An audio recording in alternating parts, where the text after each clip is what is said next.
যেহেতু বাংলাদেশে এখন বর্তমানে এই সাবজেক্টটা নিয়ে খুব ঝামেলা চলছে, আমার ভাইজান আমরা নিজেরাও নাশিদ গাই, গজল গাই, তাই বলে সুর করে গজল গাওয়া, নাশিদ গাওয়া, ইসলামী নাশিদ গজল বা গান মানুষের সামনে উপস্থাপন করা এটা হারাম নয়, এটা জায়েজ আছে। যেই সুরে আল্লাহ আল্লাহ রাসূলের কথা স্মরণ হয়, আখিরাত ও পরকালের দিকে মানুষ ধাবিত হয়, সেই সুর দেওয়া যায়।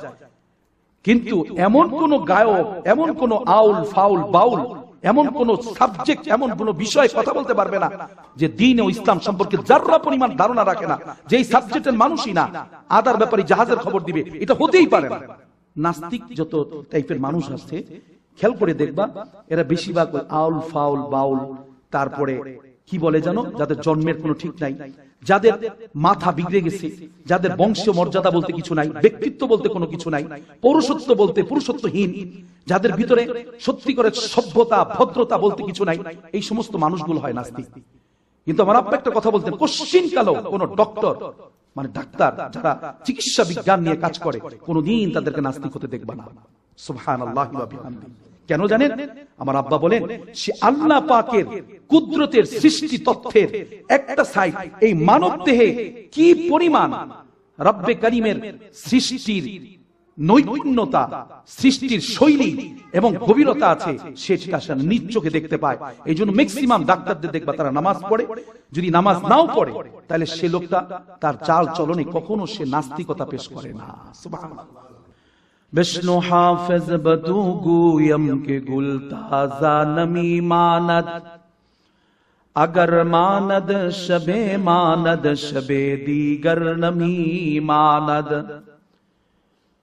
गुलज गुलशन जुदा गश्ता तो रू ताजा नमी मानद, अगर मानद शबे दीगर नमी मानद, है जाबे नौ अरोसा दरबार शौहर नमी मानद, अगर मानद शबे दीगर नमी मानद। वस्सलामुन अला इबादिहिल्लज़ीना इस्तफ़ा, अम्मा बअद, फ़अऊज़ु बिल्लाहि मिनश शैतानिर रजीम, बिस्मिल्लाहिर रहमानिर रहीम। वअम्मा मन खाफ मकाम रब्बिही वनहा अन्नफ्स अनिल हवा फ़इन्नल जन्नता हियल मअवा,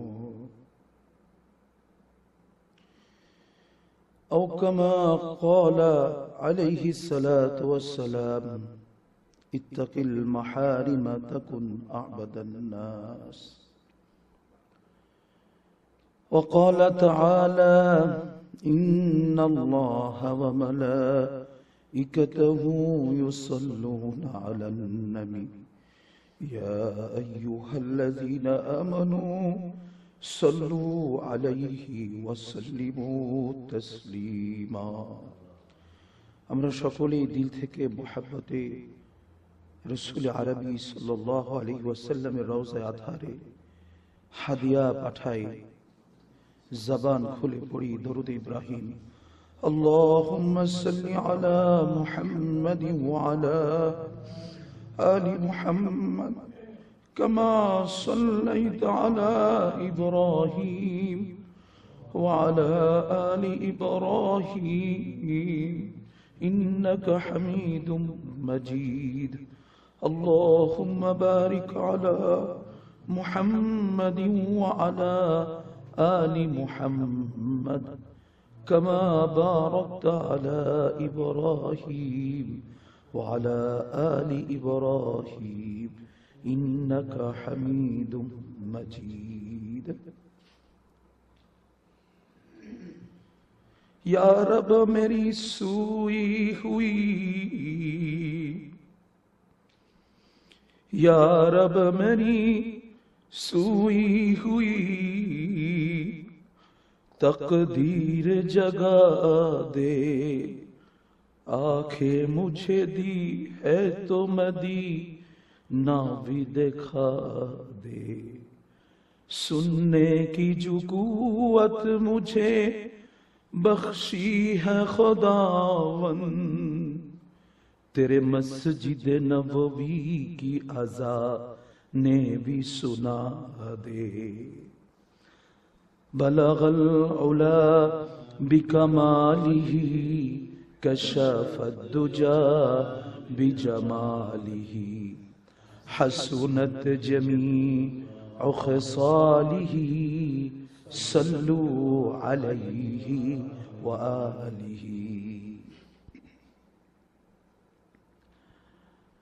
دین کی سورج ڈوب رہی ہے، دن کی سورج ڈوب رہی ہے، تم لوگوں کے سامنے روز محشر کیا جواب ہے، مصطفیٰ کے سامنے. بلغ العلا بکمالہ کشف الدجا بجمالہ حسنت جمیع خصالہ صلو علیہ وآلہ. رہے میرا مسکن،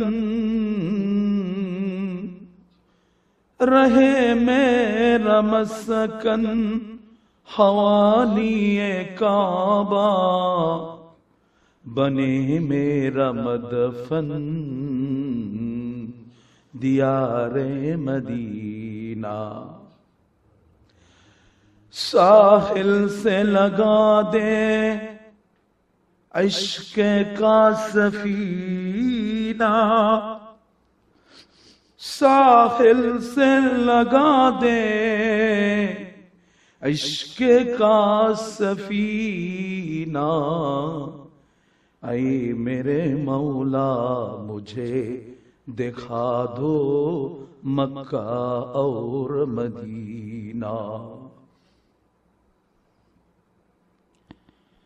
পথিকে যেথায় থাক না কেন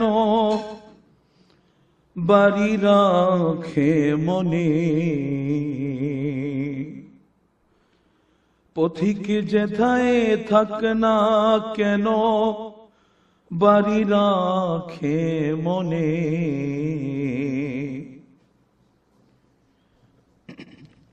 খাঁচার বন্দি বুলবুলিদের মন যে থাকে বনে রে, মন যে থাকে বনে.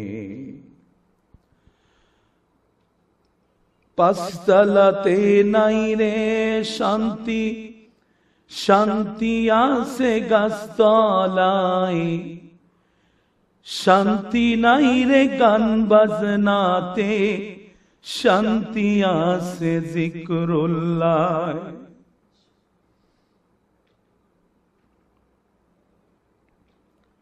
محترم معزز আমার খুব হৃদয়ের মহাব্বতের মানুষগুলো নিয়ে বসেছি, যাদের সাথে আমার মহাব্বতের সম্পর্ক।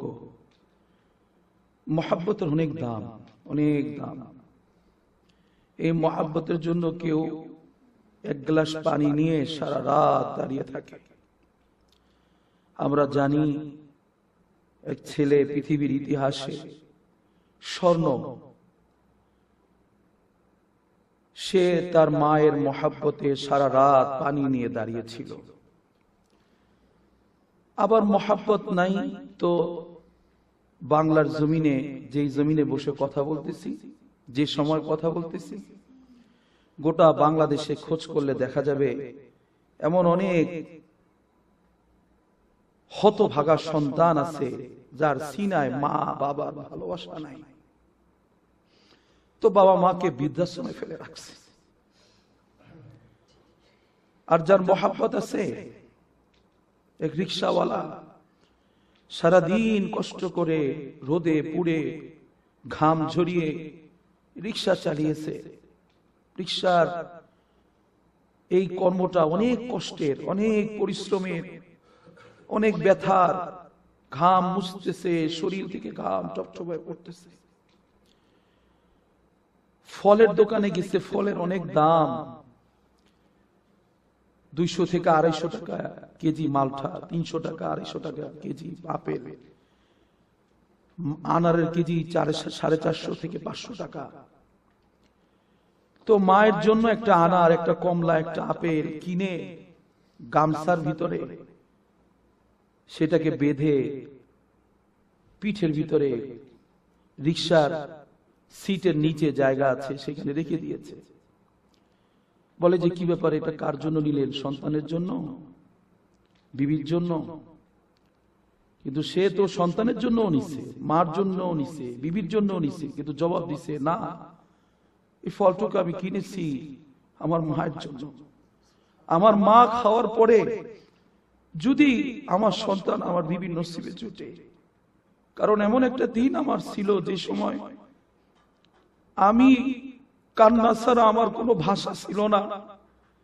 ওই সময় আমি যখন কাঁদতাম ক্ষুধার কারণে, কি ইলাহি নেটওয়ার্ক আল্লাহ তাআলা সিনার ভিতরে আমার মায়ের অন্তরে দান করছেন, যে আমার মা তার হাতের সব কাজ ফেলে একেবারে আমার কাছে এসে আমাকে দুধ পান করিয়েছেন। তো এত মহাব্বত যে মা দিলেন, আমি বুঝি সে মায়ের জন্য একটু কষ্ট করে রিকশা চালিয়ে আমার পরিশ্রমের ঘাম ঝরা পয়সা দিয়ে কি আমার মায়ের জন্য একটু ফল কিনবো না? এমন সন্তান এই জমিনে আছে। এই জন্য গত কিছুদিন আগের ঘটনা, গত শুক্রবার আমি আমার প্রাণের শায়েখকে দাওয়াত দিয়েছিলাম, হযরত জি আপনি আমার বাসায় আসেন। হযরত বলেন যাও, তোমার বাসায় আমি হাজির হব শুক্রবারে। হযরত শুক্রবারে আসবে, আমি শুক্রবারে বাজার করতেছি, হঠাৎ করে বিল্ডিং এ উঠি, সিঁড়ির ভিতরে ভূমিকম্প হচ্ছে। তখন 11:15 থেকে 10:40 মতান্তর। সে ভূমিকম্পে মনে হয়েছিল যে আজকে বোধহয় শুক্রবার দিন, দুনিয়া বোধহয় আল্লাহ তাআলা বলছেন কিয়ামত দিবেন শুক্রবারে। না জানি আল্লাহ তাবারক ওয়া তাআলা আমাদের উপর এত অসন্তুষ্ট হয়ে গেছেন যে আল্লাহ তাবারক ওয়া তাআলা অসংখ্য আলামত নবীজির হাদিস অনুযায়ী বেদি রেখে না জানি আজকে কিয়ামত দিয়ে দিলেন। আমি সিঁড়ির ভিতরে দাঁড়িয়ে দুরূদ শরীফ, ইস্তেগফার, লা হাওলা ওয়ালা কুওয়াতা ইল্লা বিল্লাহ পড়তেছিলাম। মুহতারাম, আপনারা আমার অনেক মহব্বতের, আর আপনারা এখানে এসেছেন শুধু আমার মহব্বতে না, আমার মহব্বতে তো আসছেন, আল্লাহ আল্লাহ রাসূলের মহব্বতেও আসছেন। কেননা আমরা দুনিয়াতে স্বল্প সময়ের জন্য হাজিরি। আমরা দুনিয়াতে এমন একটা নদীতে আছি, হায়াত নামক এক নদীতে আছি। এপারে আমার হায়াতের নদী চলতেছে দুনিয়া। এই নদীর পার আমি যখন পাড়ি দিব, এ পার থেকে ও প্রান্তে চলে যাব, তখন আমার দুনিয়া শেষ হয়ে আমার জীবন হবে আখিরাত। এই জন্য কোন আল্লাহওয়ালা এইভাবে বলেছেন যে এই দুনিয়া, এই জীবন, এই যে দুনিয়ার জীবন, এটা কোনো জীবনই না, আসল জীবন হলো আখিরাত। এই জন্য আমরা যদি খেয়াল করি, 2024 সাল চলে গেছে, 2025 সালে মনে হয় খুব দ্রুতই একটা বছর পাড়ি দিল।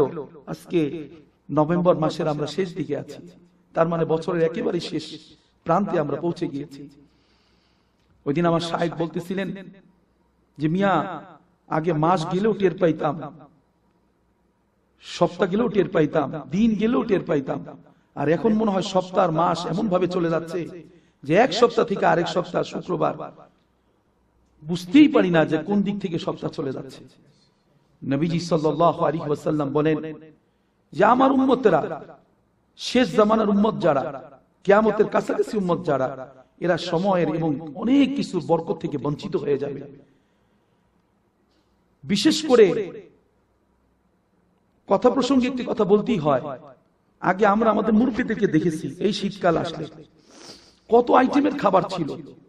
শীতকালে খেজুরের রস এখন তো বিরল নাই, সেই আবহাওয়া নষ্ট হয়ে গেছে। মানুষের ভিতরে মানুষের একটা মহব্বত ছিল, পিঠা বানিয়ে বানিয়ে মানুষের বাড়িতে পৌঁছে দেওয়া হতো। শীতকালে নিজের আত্মীয় স্বজনকে দাওয়াত করে খাওয়ানো হতো।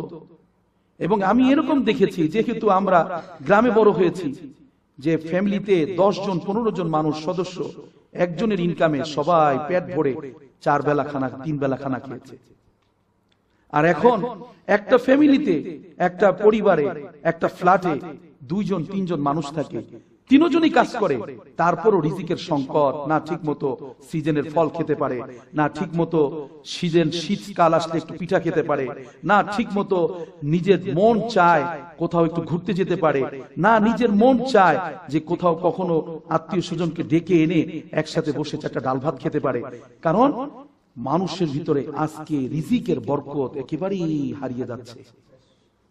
এজন্য ম্যাক্সিমাম যুবক বর্তমানে বাংলাদেশে আপনি সার্চ দেন, একেবারে কম করে হলো বর্তমান সময় যদি বাংলাদেশের যুবকের সংখ্যা থাকে 1 কোটি, তার ভিতরে 80 লক্ষ যুবকই বেকার। আর যেটুকু তারা পরিশ্রম করে পয়সা ইনকাম উপার্জন করছে, জিজ্ঞাসা করে দেখবেন, আমার আব্বা মাত্র 300 টাকা বেতনে চাকরি করতেন, এটা বললে কেউ বিশ্বাস করবে না। আজ থেকে 35 বছর আগের কথা বলছি, আমার বয়স 42।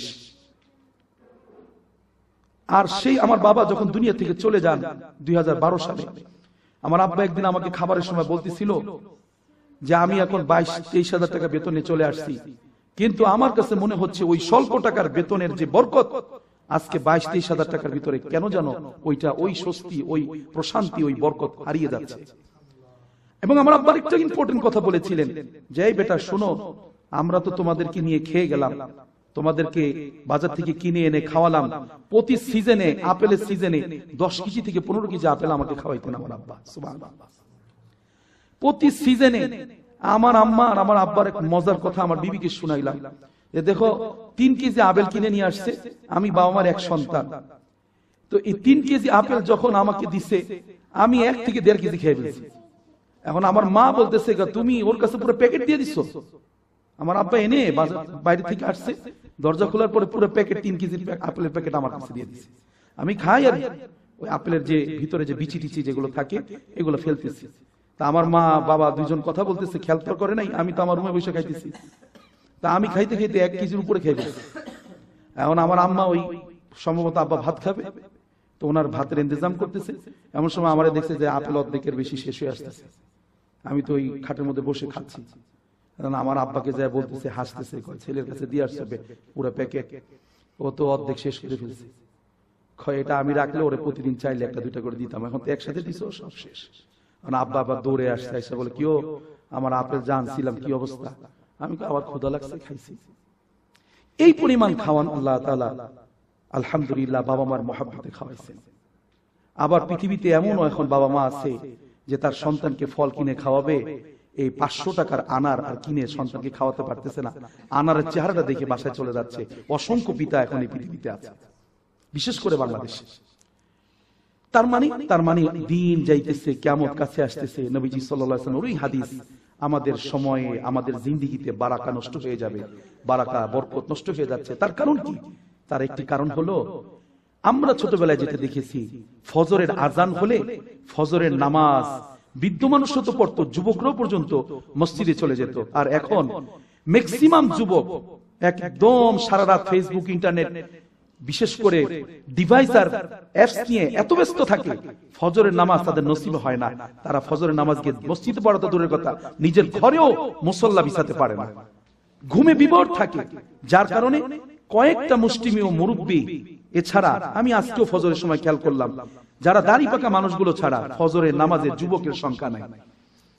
এক কাতার মুসল্লি হয় ঢাকাতে, আর ঢাকার বাইরে তো এমন অবস্থা, কুমিল্লায় যান, মাদারীপুরে যান, শরীয়তপুর, আমি তো বিভিন্ন জায়গায় মাহফিল করি, দেখা যায়। আমি নিজে গতকালকে মাহফিল ছিল, রাতে বয়ান করেছি, ফজরের নামাজ ওই মসজিদে পড়ে ঢাকার উদ্দেশ্যে রওনা দিব। ফজরের নামাজে ইমাম সাহেব, সাথে 2-3 জন মুরব্বী ছাড়া কেউ নাই। আমি ইমাম সাহেবকে ফজর পরে জিজ্ঞাসা করলাম, আরে গতকালকে এত সুন্দর বয়ান হলো, এত ভালো বয়ান করলেন আল উলামায়ে কেরাম, আমিও কথা বললাম, ব্যাপারটা কি? মসজিদে মুসল্লি নাই কেন, যুবকরা কোথায়? তখন ওই মসজিদের ইমাম সাহেব বলতেছে, হুজুর আপনি তো গতকালকের বয়ানের কিছু তাসির পাইছি। এই যে দেখেন কিছু মুরব্বী আছে, ওনারাও অনেক সময় দূরত্বর কারণে, শীতের কারণে অনেক সময় ওনারা বাসায় নামাজ পড়ে, আবার অনেক সময় 2-1 জন আসে। কিন্তু এমনও হয় যে আমি ইমাম, আমার মসজিদে আমি একা ফজরের নামাজ পড়তে হয়, এরকমই ম্যাক্সিমাম সময় আমার কাটে।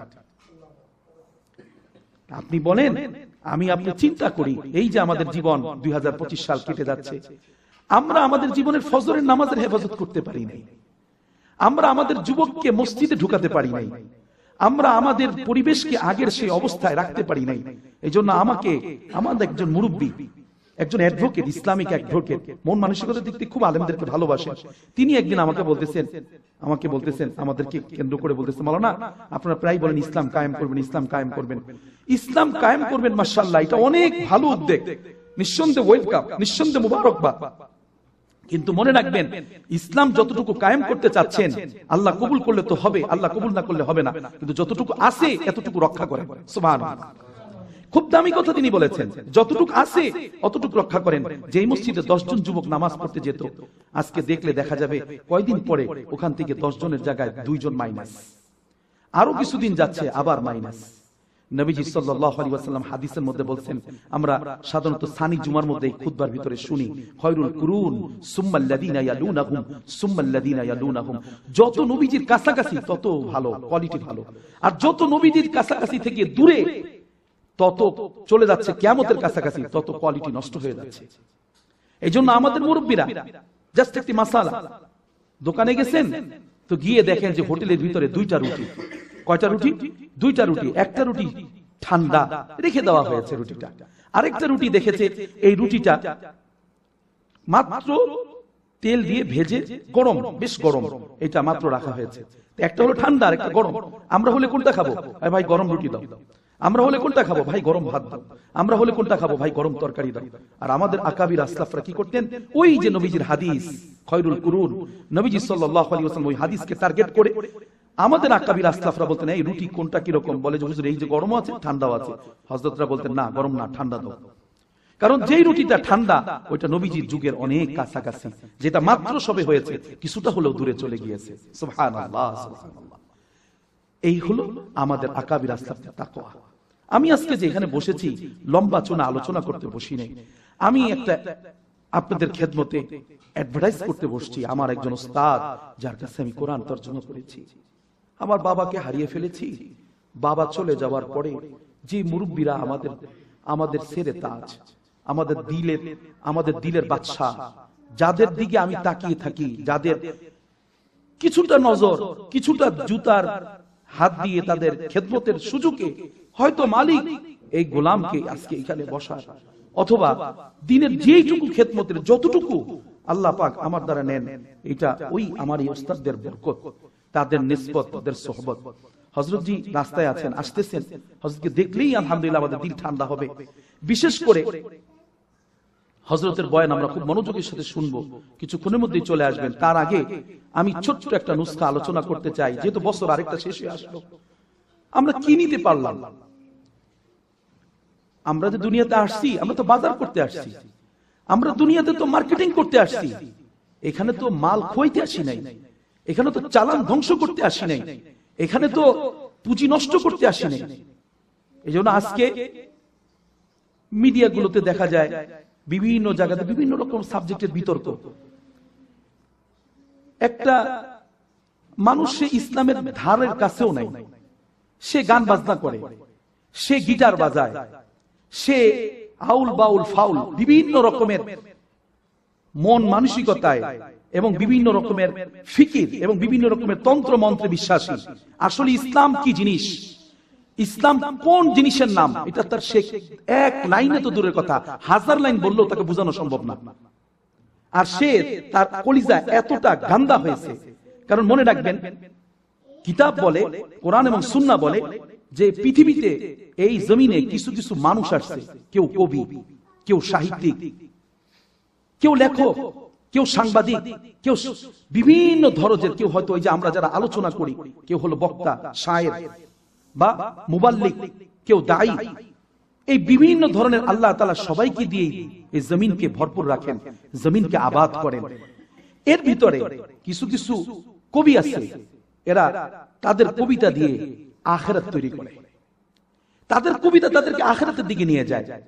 ঠিক তেমনি ভাবে কিছু কিছু সাহিত্যিক আছে, তাদের সাহিত্য তাদেরকে আল্লাহর পরিচয় লাভ করার সুযোগ করে দেয়, পাইপলাইন তৈরি করে দেয়, রাস্তা খুলে দেয়, যে এই যে তুমি সাহিত্যের রাস্তায় দেখো, তুমি যে সাহিত্য নিয়ে চর্চা করছো, এই সাহিত্যের সূচনাই হচ্ছে আল্লাহ পাকের সৃষ্টি। সুবহানাল্লাহ।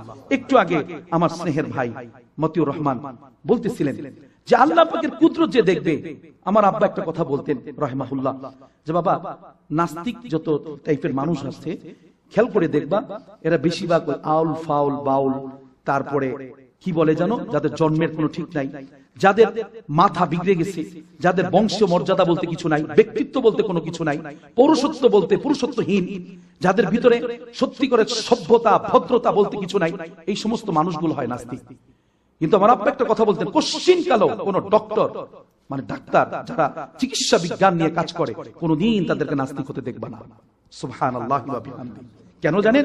আমার আব্বা বলেন, সে আল্লাহ পাকের কুদরতের সৃষ্টি তথ্যের একটা সাইড এই মানব দেহে কি পরিমাণ রব্বে কারীমের সৃষ্টির নৈপুণ্যতা, সৃষ্টির শৈলী এবং গভীরতা আছে, সেটা সে নিজ চোখে দেখতে পায়। এই জন্য ম্যাক্সিমাম ডাক্তারদের দেখবা তারা নামাজ পড়ে, যদি নামাজ নাও পড়ে তাহলে সে লোকটা তার চাল চলনে কখনো সে নাস্তিকতা পেশ করে না। সুবহানাল্লাহ। আমার ভাইজান, আরে ছাগল পাগল নাস্তিক হয়, ভালো মানুষ নাস্তিক হতে পারে না। ঠিক তেমনি ভাবে আমার কথা অন্যদিকে চলে যাবে। একজন কবি ছিল, কবির নাম কবি হাফিজ। সে কবি ঠিকই, কবিতা লেখে, বিশ্ববিখ্যাত কবিদের ভিতরে তার গ্রহণযোগ্যতা, বিখ্যাত এক কবি। কিন্তু সে কবিতা লিখতেছে, বিভিন্ন ধারায় কবিতা লেখে। একদিনে তার এই কবিতাই তার জন্য হেদায়েতের, আল্লাহকে পাওয়ার রাস্তা হয়ে গেছে। নিজের আখিরাত ও পরকালের ফিকির আসার মতো রাস্তা আল্লাহ তাআলা তৈরি করে দিয়েছেন। আসসালামু আলাইকুম ওয়া রাহমাতুল্লাহ। হযরত জি কোথায় আছেন? জি হুজুর, ওখান থেকে পালপাড়ার গাড়িতে একটা রিকশা নিয়ে নেন। জি হুজুর, পালপাড়ায় চলে আসেন।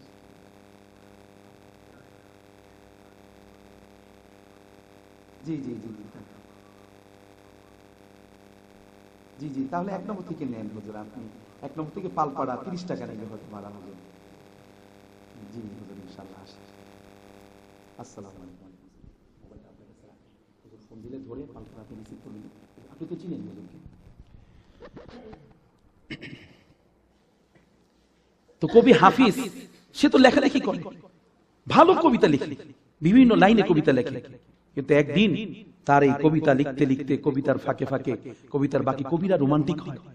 এক সুন্দরী রমণী ললনা কুমারী, যেহেতু তার সেও যুবক, তার সাথে তার মহাব্বত আর ভালোবাসা হয়েছে।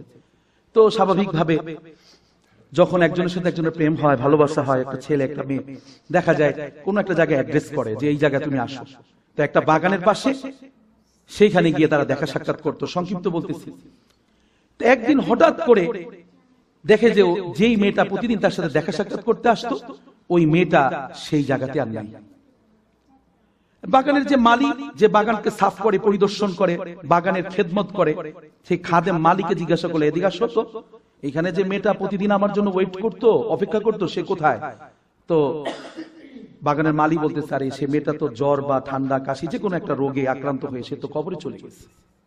সুবহানাল্লাহ সুবহানাল্লাহ। কবি হাফিজ এবার দিল ঘুরে গেছে, হঠাৎ করে দিলের মধ্যে আঘাত। যাকে মহব্বত করতাম সেভাবে চলে গেল, আমাকে বলেও গেল না, এটাই তো দুনিয়া। বিষ্ণু হাফিজ বদু গুয়ম কে গুল তাজা নমি মানদ, अगर मानद शबे मानद शबे दीगर नमी मानद, गुलज गुलशन जुदा गश्ता तो रू ताजा नमी मानद, अगर मानद शबे दीगर नमी मानद, है जाबे नौ अरोसा दरबार शौहर नमी मानद, अगर मानद शबे दीगर नमी मानद। এভাবে কবিতা লিখতেছে, ফার্সি ভাষার কবি তো, অনেক লম্বা কবিতা লিখতে থাকলো, লাইনকে লাইন লিখতেছে। কবিতার তর্জমা এখন চেঞ্জ, নিজেকে নিজে বলতেছে, এই হাফিজ। এভাবেই খেয়াল করে দেখবা, যখন বাগানে কোনো গাছে ডালে অথবা কোনো বৃক্ষে ফুল ফুটে, পাতা গজায়, একটা সময় সে পাতা আর থাকে না, একদিন থাকলে পরে পরের দিনের সেটা তাজা অবস্থা থাকে না, সেটা পচে যায়, ঝরে যায়, সেটা নষ্ট হয়ে যায়, জমিনে পড়ে যায়। সুবহানাল্লাহ। এই যে হাফিজ জীবন চলতেছিল, কবি মানুষ লাগাম টেনে ধরেছে, নিজের জীবনের লাগাম টেনে ধরেছে। এরপর থেকে আমি সংক্ষিপ্ত বলছি, এই হাফিজ আর কোনদিন কোন নারীকে আর খুঁজে নাই, আল্লাহর ওলি হয়ে কবরে চলে গেছেন। সুবহানাল্লাহ। এভাবে অনেক কবি আবার এই জমিনের উপরই দেখা যায় তারা বিভিন্ন সময় ইসলামকে আঘাত করতেছে। এর কারণ কি জানেন? তার দৌরত্ব খুবই কম। এটার একটা উদাহরণ উপমা হলো এরকম যে বৃদ্ধ শাশুড়ি নিজের বৌমাকে বলতেছে, বৌমা হলো বামন, আমাদের গ্রামে এরকম থাকে, কিছু কিছু পুরুষ এবং নারী থাকে একটু শর্ট, বেশি শর্ট। আমাদের আব্দুর রহিম ভাই ছিল, আমার ভাই ছিলেন, তার জানাজা আমার উস্তাদজি পড়ছেন, মুফতি হামেদ জহিরি সাহেব। আমি কিন্তু লোকটাকে খুব মহব্বত করতাম, কারণ উনি খুব ফিকিরওয়ালা মানুষ ছিলেন, এর উপরে কথা বলেছেন। তো এই মানুষগুলো জান্নাতি, যদি এই মানুষগুলো ছোট হচ্ছে, এটা তার জন্য একটা পরীক্ষা, ইমতিহান। এই পরিস্থিতি তো সে নেক আমল করেছে। আব্দুর রহিম ভাই সব সময় ফিকির করতো, আমাকে পর্যন্ত নিয়ে যেত, ভাই লালকুটি বড় মসজিদে আসেন, আপনি একটু কথা বলেন, একটু আমার ভাইদেরকে তো তশকিল করেন। আরে ভাই এত ফিকিরওয়ালা দিনের ব্যাপারে, আমার ধারণা ভাই এখন জান্নাতে হাসতেছে। সুবহানাল্লাহ। আল্লাহ তাকে জান্নাতের আলা মাকাম দান করেন, সকলে বলেন আমিন। তো এই ছোট্ট বামন যেই কি বলে আপনার পুত্রবধূ, এই পুত্রবধূকে বলতেছে, পুত্রবধূ বৌমা তুমি কাজ করো, এই কলসিটা ধো। তো একটা কলসি দিচ্ছে ধোয়ার জন্য, সে জন্য ধুইতে পারে। তো ধোয়ার সময় যখন ঢুকছে, তো আমাদের গ্রামে সাধারণত আমাদের মা বোনেরা, আমাদের যারা পরিবার আছে, এরা কি করে দেখবেন, হাতে একটু ছাই নেয়, একটা সোবা নেয়, নারিকেল সোবা নিয়ে এটা কলসিটা ধুইতে যায়। তখন যখন ধুইতে গেছে, তখন দেখে যে কলসি সাইড ধুইতে পারতেছে, কিন্তু তলা লাগর পাচ্ছে না। তলা কি পাচ্ছে না? লাগর পাচ্ছে না। তলা কেন লাগর পাবে? কিভাবে লাগর পাবে? বামন, হাত তো ছোট, ওই তলা তো আরো একটু দূর। তো এখন ওই দূর থাকার কারণে, লাগর না পাওয়ার কারণে মা বলতেছে, কি ব্যাপার, ভালো করে পাতিলটা ধুইছো? মা পুরো পাতিল ভিতর করে ভালো করে ধুইছি, কিন্তু তলা ধুইতে পারলাম না। কয় কেন? কয় তলা নাই। কিছুক্ষণ পরে কি বলতেছে? তলা নাই। তো কিছু মানুষ আছে যাদের আকল নষ্ট, যাদের বিবেক নষ্ট, যাদের সাথে যারা এরকম মজলিসে বসে না, কোন নেককার আল্লাহ ওয়ালা কোন আলেম ওলামাদের সাথে সান্নিধ্যে লাগায় না, উঠা বসা করে না, যারা সত্যিকারের সভ্য ভদ্র মানুষের ভিতরে গণ্য না, এই সমস্ত অসভ্য টাইপের কিছু কবি সাহিত্যিক আউল ফাউল বাউল, এরা আল্লাহর অস্তিত্ব সম্পর্কে বাজে কথা বলে বসে। এরা আখিরাত সম্পর্কে ভুল তথ্য মানুষকে দেয়। সব আলেম ওলামারা বলতেছে আখিরাত আছে, আখিরাত যে আছে তার অসংখ্য প্রমাণ একদিন তো এই মজলিসে আমি দিব। এমনকি আমি এতটুকু শুধু বলি, আজকে মজলিসে বলা আমার ঠিক হয় না, এটা আমার একটা গোপন রাজ। আমি প্রায় কবরস্থানে সময় কাটাতাম, এই বুদ্ধিজীবী গোরস্থান আমার বাসার কাছে, যেখানে আমার আব্বা জান শুয়ে আছেন। আমি ফজরের নামাজে পড়ে সেখানে গিয়ে যেতাম, আমি অনেক সময় দাঁড়িয়ে থাকতাম, অনেক ভাবনা চিন্তায় লাশ পর্যন্ত আমার চোখ দিয়ে দর দর করে পানি পড়তো, নিজের মৃত্যুর কথা ভাবতাম। আমি নিজে কবরের আযাবের আওয়াজ শুনেছি, আমি সেই আল্লাহর বান্দা। হ্যাঁ, আমি নিজে, আমি কিভাবে শুনেছি, কতটা পরিমাণে শুনেছি, একদিন নয় বহুদিন। এবং আমি উদ্ধার করার চেষ্টা করেছি যে এত সকালবেলা ফজরের নামাজের পরে মানুষই তো নাই, নীরব। কিছু মানুষ, শহীদ বুদ্ধিজীবী যে গোরস্থানটা আমার ভাই জানে, যারা এখানে পরিবেশ সাথে পরিচিত, আমার ভাই বলতে পারে, কিছু মানুষ আছে তারা পায়ে সকালবেলা মর্নিং ওয়াক করে, হাঁটে, এক্সারসাইজ করে, কিন্তু এর বাইরে ওখানে কোন লোক গুঙ্গানি পিটাইতেছে, মানুষকে মারতেছে, আওয়াজ হইতেছে, আওয়াজটা বিকট, এরকম কিচ্ছু নাই। আশপাশে কোনো কুকুর নাই যে কুকুর আওয়াজ করতেছে। আমি সেই বটগাছের নিচে, এখনো সেই বটগাছটা আছে বুদ্ধিজীবী গোরস্থানে, তার পাশে একাধিক দিন আমি কবর আযাবের আওয়াজ পেয়েছি। আমি উদ্ধার করতে চেষ্টা করেছি, কিন্তু আমি কোনোভাবে উদ্ধার করতে পারিনি। আমি আশেপাশে ঘুরে দেখেছি, কিন্তু ওখানে গেলে পরে আমি ওর পর থেকে আমার ভিতর একটু ভয় কাজ করছে। আমি অনেক কান্নাকাটি করেছি আল্লাহর কাছে, এবং এখন বলি, আল্লাহ আমাকে সাকরাত, আমাকে কবর আযাব থেকে তুমি হেফাজত করো, সবাইকে আল্লাহ তুমি হেফাজত করো। আর কিছু মানুষ আছে এরা বলে কবর আযাব বলতে কিছু নাই। এই ধরনের কথা বললে ভূমিকম্প হবে না তো কি ছাতা হবে? আমাদের পরিস্থিতিটা কি? আমরা এখন তো গুনাহকে গুনাহই মনে করি না। আজকে আমরা যত জায়গায় যাই, আমি তো বহু জায়গায় চলাফেরা, মানুষ যে গুনাহ করতেছে, গুনাহকে গুনাহ মনে করে না। ভূমিকম্প হওয়ার পেছনে এইটা একটা অন্যতম কারণ। আর দুই হলো প্রকাশ্যে গুনাহ করা। গোপনে যারা গুনাহ করে তাদের তওবার সুযোগ আছে, তাদের উপরে হেদায়েতের সুযোগ আছে, তাদের উপরে আল্লাহর রহম জারি হতে পারে, কারণ সে গোপনে করতেছে। এই যে গোপনে করতেছে, এই গোপনে গুনাহ করার কারণে গুনাহ হচ্ছে, কিন্তু গোপনে করার কারণে আল্লাহর ভয়ের প্রমাণ তার উপরে আছে। আর যে প্রকাশ্যে গুনাহ করে সে সত্যিকার অর্থে আল্লাহকে কোনো ভয় করে না, পরোয়াই করে না। গত কয়েকদিন আগে ভূমিকম্পর পরে এক আল্লাহর বান্দা, আমি সেখানে জরুরি কাজে গিয়েছি, সে চায়ের দোকানে বসে বলতেছে, আল্লাহ দিয়ে দেখ না আমাকে ভূমিকম্প। তার মানে কি? তার মানে আমাদেরকে ভূমিকম্প দিলে তুমি খুব খুশি, তুমি সইতে পারবা? আল্লাহ তাআলার দেয়া একটা আযাব তুমি সইতে পারবা? আমাদের যে অবস্থা বলেন তো, আমরা এখানে যারা বসে আছি, আমরা কি একটা সুইয়ের ঘুঁতো সইতে পারি? আমরা কি একটা কাচির আঘাত সইতে পারি? আমরা কি একটা ছুরির আঘাত সইতে পারি? তাহলে আল্লাহ পাকের ভূমিকম্পর আঘাত আমরা কি করে সইব? মনে রাখবেন, আল্লাহ পাকের কিছু সিগন্যাল আছে রেড অ্যালার্টের মতো। যেমন আল্লাহ তাবারক ওয়া তাআলা প্রথম নম্বর সিগন্যাল হচ্ছে নবী। আল্লাহ তাআলা প্রত্যেক যুগে সমস্ত জিন এবং ইনসানের জন্য তাদেরকে সতর্ক করেছেন নবীর মাধ্যমে। জিনদের মধ্যেও নবী আসছে, ইনসানের মধ্যেও নবী আসছে, এবং এই নবীর সিলসিলা আল্লাহ তাবারক ওয়া তাআলা মোহর গালা করে দিয়েছেন। বিশ্ব নবী, আমাদের নবী, আকায়ে নামদার, তাজদারে মদিনা, রাহমাতুল লিল আলামিন, আশরাফুল আম্বিয়া, ইমামুল আম্বিয়া, ইমামুল মুরসালিন, খাতামুন নবিয়্যিন জনাবে মুহাম্মদুর রাসূলুল্লাহ সাল্লাল্লাহু আলাইহি ওয়াসাল্লামের মাধ্যমে সেই নবীর সিলসিলা তো বন্ধ হয়ে গেল। কি বলেন? এটা আল্লাহর একটা ফার্স্ট অ্যালার্ট। নম্বর টু হচ্ছে আল্লাহ তাবারক ওয়া তাআলা যুগে যুগে আলেম, ইন্নাল উলামা ওয়ারাসাতুল আম্বিয়া, আলেম উলামা, পীর মাশায়েখ, বুজুর্গানে দ্বীন, দাঈ ইলাল্লাহ, যেমন হাবিবে নাজ্জারের মতো কিছু মানুষদেরকে আল্লাহ তাআলা জমিনে পাঠিয়ে দেয় যে যাও বান্দাদেরকে সতর্ক করো, সূরা ইয়াসিনে ঘটনা আছে, তাকে হত্যা করে ফেললো। এখন বর্তমানে যেই জামানা চলতেছে বাংলাদেশে, যে পরিস্থিতি সিচুয়েশন চলতেছে, ভাইয়েরা আমার কষ্ট নিয়েন না, খেয়াল করে দেখবেন প্রায় মসজিদের ইমাম সাহেবরা মাজলুম, ঠিক মতো কথা বলতে পারে না। কথা যদি স্বাধীনভাবে বলতে যায় তাদেরকে টেক লাগানো হয়, তাদের উপরে তহমত আরোপ করা হয়, তাদেরকে জঙ্গি, রাজাকার, মৌলবাদ। এরপরে তাদেরকে, আমি যে নিজে একজন আলোচক, আমি অজপাড়া গায়ে মাহফিল করি, বেশিরভাগ দূর দূরান্তে আমি মাহফিল করতে চলে যাই। আমি যে জায়গায় যাই আমি ফিকির রাখি, যেই জায়গায় কোনো আলেম যায় না সেখানে আমি যেতে চাই। এটা আমার দিলের ফিকির, এটা আমার দিলের একটা ব্যথা, আমি সবাইকে খুঁজে এই সময় অল্প সময় বলতে পারবো না। তো আমি সেই অজপাড়া গায়ে যাই, সেই অজপাড়া গায়ে, সেই জিনাইদা চড়িয়ার বিল একটা জায়গা অনেক ভিতরে, ওই মৌলভী সাহেব এখানে আসতেছে, তার এলাকায় মাহফিলে গেছে, আমাকে বলছে হুজুর 10:30টার মধ্যে মাহফিল বন্ধ করতে হবে, মাইক খুলে নিয়ে গেছে। তারপরে এই মাহফিলের বয়ানের যে লাইন, তার কেটে দিয়েছে। এইভাবে আজকে বর্তমানে যারা মানুষকে সতর্ক করবে, দাঈ ইলাল্লাহ, আলেম ওলামা, পীর মাশায়েখ, বিভিন্ন ভাবে তারা কোণঠাসা, ঠিক কিনা? এই তো গেল আল্লাহ তাআলার দ্বিতীয় সিগন্যাল। তৃতীয় সিগন্যাল হচ্ছে ভূমিকম্প। তার মানে হচ্ছে এই যে বিগত শুক্রবার যে সিগন্যালটা চলে গেল, এই সিগন্যালটা সম্ভবত 21 তারিখ ছিল। এই 21 তারিখে বেলা 11:15টায় আল্লাহ তাবারক ওয়া তাআলা যেই 5.7 মাত্রার যে ভূমিকম্পটা আমাদের এখানে হয়েছে, এই ভূমিকম্পটা ছিল আল্লাহ পাকের থার্ড সিগন্যাল।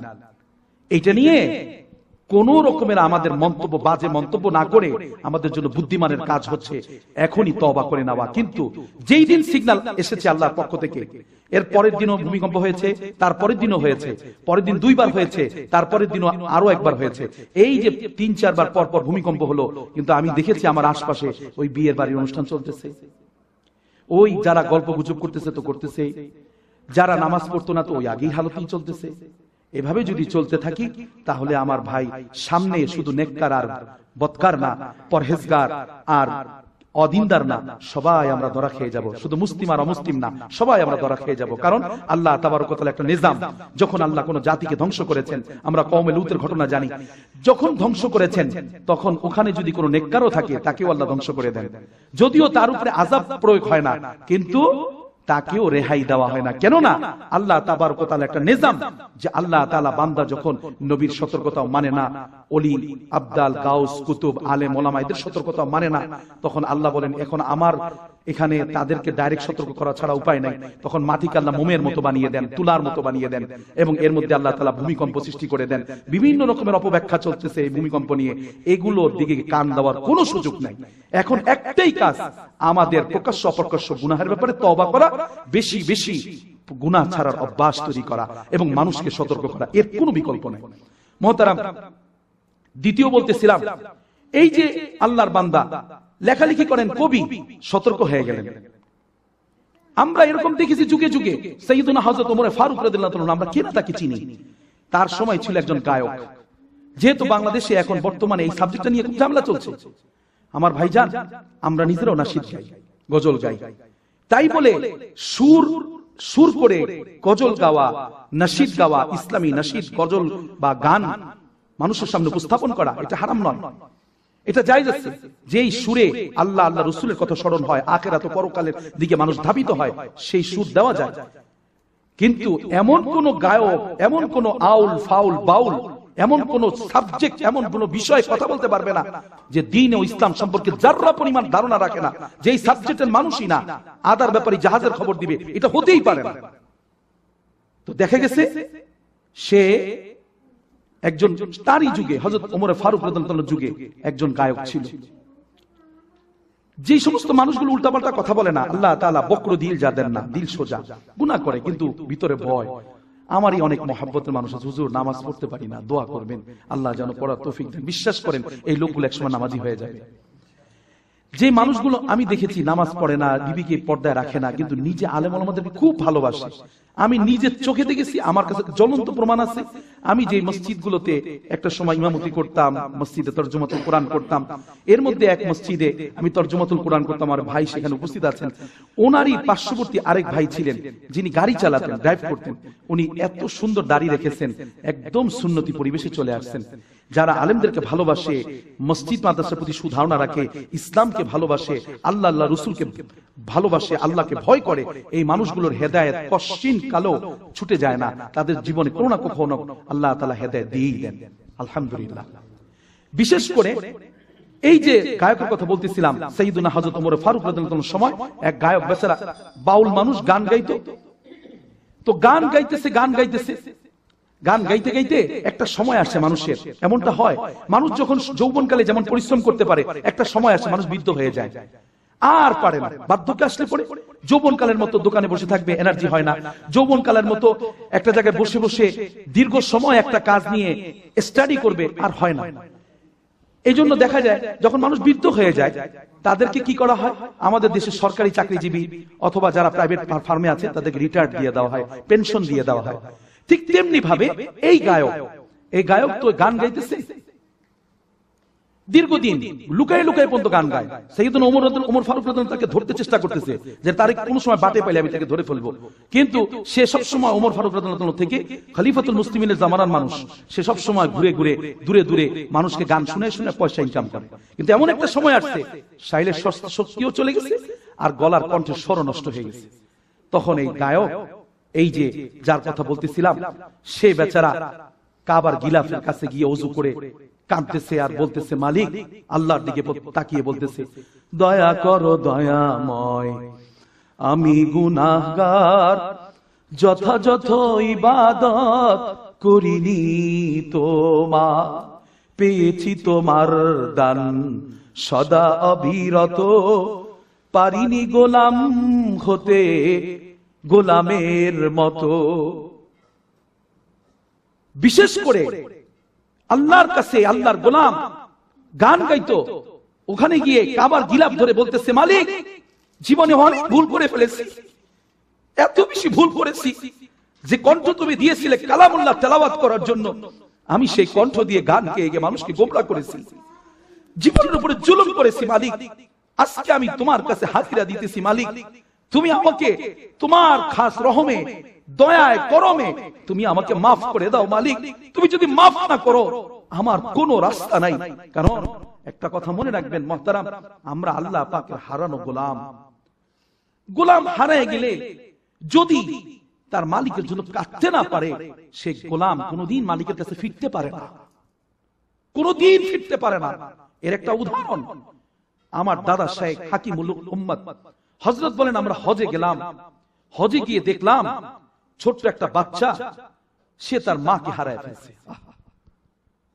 তো হজের অনেক মা, সেখানেও তো অনেক মহিলারা হজে যান, ইরানি মা, সুদানি মা, বাংলাদেশি মা, পাকিস্তানি মা, ভারতীয় মা, হ্যাঁ, বিভিন্ন রাষ্ট্রের সুন্দর সুন্দর নারীরা যারা মা হয়েছেন, তারা ওই বাচ্চাটাকে কোলে নিতেছে।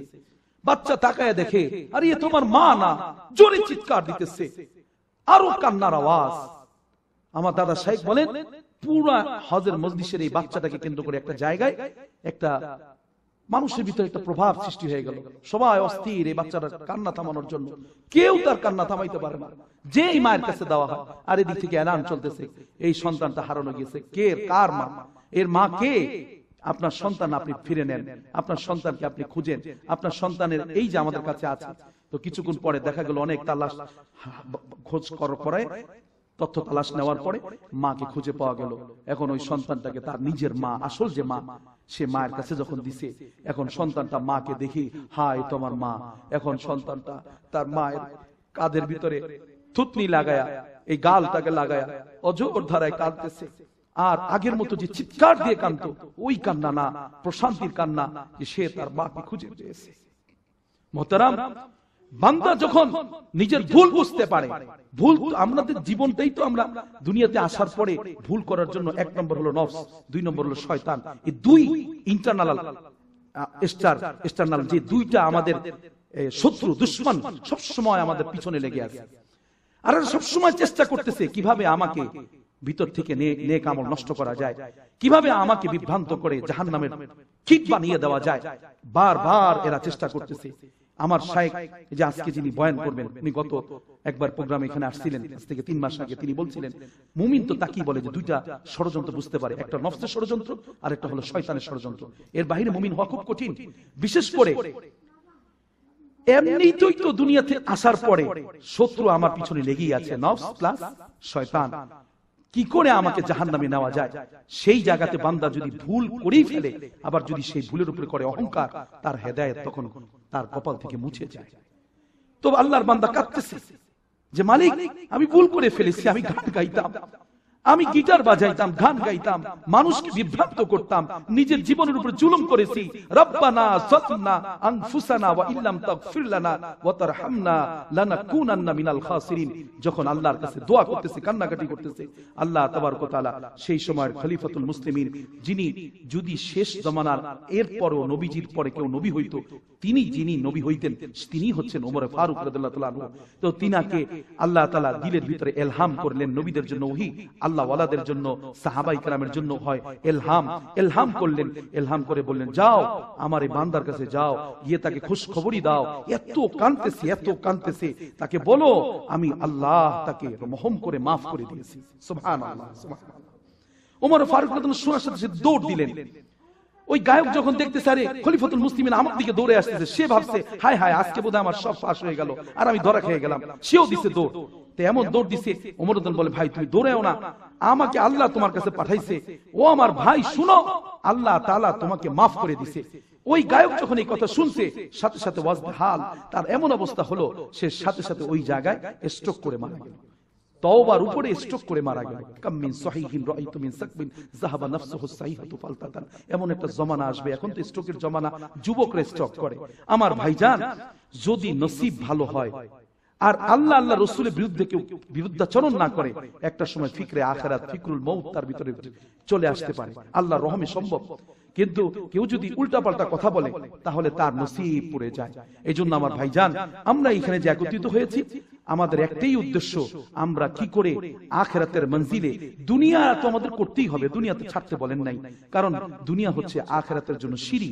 আমাদের তো এই সিঁড়ি না বেয়ে আখিরাতে যাওয়া যাবে না। যেটুকু সময় আল্লাহ আমাদেরকে হায়াত দিয়েছেন, আমরা কি করে নেক মজলিসে, নেক হালতে, এই যে আজকে এখানে বসছেন, আপনার সবাই একটু দিল থেকে বলেন তো, এখানে যে বসলেন কোনো ফালতু কথা শুনেছেন? কোন গুনাহ হওয়ার সম্ভাবনা এখানে ছিল? এখানে বসার দ্বারা কি আপনাদের মন কি ভালো লাগতেছে না খারাপ লাগতেছে? এইটাই আল্লাহ পাকের নিয়ামত যে আল্লাহ আপনাকে আমাকে পছন্দ করেছেন। না হলে আমি যদি এই সময় প্রোগ্রাম না করতাম, আমি ব্যবসার কাজ করতাম, অন্য কোনো কাজ করতাম, দুনিয়াবি তো কিছু ফায়দা আমার আপনার সবারই হতো। কিন্তু এই যে দুনিয়ার লাইনে কোরবানি করে এখানে বসেছেন, নিঃসন্দেহে আল্লাহ আমাদের উপর রহম জারি আছে। নিশ্চয়ই আল্লাহ আমাদেরকে পছন্দ করে, ভালোবাসে। না হলে আমরা এতগুলো মানুষ এখানে কোশ্চিন কালো আসতে পারতাম না। আল্লাহ তাবারক ওয়া তাআলা এই যে মেহেরবানি আমাদেরকে করেছেন, যে কথাগুলো আলোচনা করেছি, বিশেষ করে আজকে আমার হযরত আমার উস্তাদজির কথাগুলো খুব মনোযোগ দিয়ে আপনারা শুনবেন। আর বিশেষ করে আমি আপনাদের কাছে দোয়া চাই, শারীরিকভাবে আমি আমার পরিবার অসুস্থ আছি, অনেকেই আমাদের কাছে আজকে দোয়া চেয়েছেন। বিশেষ করে আমার এক ভাই আসছেন, সজীব ভাই, ওনার আব্বা ইন্তেকাল করেছেন কিছুদিন আগে।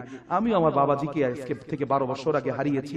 বিশেষ করে আমরা সবাই সবার বাবা মায়ের জন্য, নিজেদের সিচুয়েশনের জন্য, দেশের পরিস্থিতিও ভালো না, অনেক ভাইরা আমার কাছে দোয়া চেয়েছে, তাদের ব্যবসায়িক পরিস্থিতি খারাপ, দেশে একটা সুন্দর সামনে যেন একটা নির্বাচন হয় এবং আমাদের জন্য আল্লাহ তাআলা যেন একজন নিষ্ঠাবান, আদর্শবান, ইনসাফগার একজন বাদশাকে ব্যবস্থা করে দেন। আমরা সেইভাবেই প্রত্যেকে আমাদের প্রত্যেকের নিজেদের হাজতগুলোকে এই মজলিসে দোয়ার ভিতরে বলবো ইনশাআল্লাহ। আল্লাহ তাবারক ওয়া তাআলা আমি যে কথাগুলো ভাঙাচোরা আলোচনা করেছি, আল্লাহ তাআলা এই কথাগুলো আমাকে এবং আপনাদের সকলকে আমল করবার এবং বুঝবার এবং সেই অনুযায়ী জীবন কাটানোর তৌফিক দান করেন। ওমা তৌফিক ইল্লা বিল্লাহ। আসসালামু আলাইকুম ওয়া রাহমাতুল্লাহ। আর একটা জরুরি এলান, আগামী মাসের প্রোগ্রামটা আগামী মাস ডিসেম্বর মাস। ডিসেম্বর মাস আমার খুবই ব্যস্ততার একটা মাস, কারণ আপনারা অনেকেই জানেন আমি ব্যক্তিগতভাবে আলোচক এবং বিভিন্ন মাহফিলগুলোতে দাওয়াত রেখেছি। অনেক মাহফিলের ডায়েরি আমি লিখেছি যে অমুক দিন অমুক জায়গায় আমাকে বয়ান করতে হবে। তো এই জন্য আগামী ডিসেম্বর মাসটা আমি শেষ বৃহস্পতিবারের জায়গায় আমি করেছি 31 তারিখ, সম্ভবত মঙ্গলবার বা সোমবার পরে, আমার জেনে নাই। তো আগামী প্রোগ্রাম হবে ডিসেম্বরের 31 তারিখ। কেন? ওই দিন হয় 31st নাইট হিসাবে আমাদের পুরো বাংলাদেশ না সারা পৃথিবীতে রাত্রি উদযাপনের বিভিন্ন রকমের অসৎ কাজ চলে। আমরা ওই রাতে এখানে উপস্থিত হব, যাদের সুযোগ থাকে কান্নাকাটির জন্য। ওই দিন আমি নিজেও বয়ান করব ইনশাআল্লাহ। হয়তো আমাদের আরেকজন মেহমান থাকতে পারে, বরকতি মেহমান। আমরা রাতে এখানে আসব এবং এই টাইমেই, বেশি সময় নিব না, বুধবার না, মাশাআল্লাহ 31 ডিসেম্বর আগামী প্রোগ্রামটাই শুধু 31 ডিসেম্বর। তারপরের প্রোগ্রাম থেকে আবার শেষ বৃহস্পতিবার। আল্লাহ তাবারক ওয়া তাআলা সেই মজলিসেও আমাদেরকে হায়াত দান করেন এবং আমাদেরকে উপস্থিতি হওয়ার তৌফিক দান করেন। ওমা তৌফিক ইল্লা বিল্লাহ। আসসালামু আলাইকুম ওয়া রাহমাতুল্লাহি ওয়া বারাকাতুহু।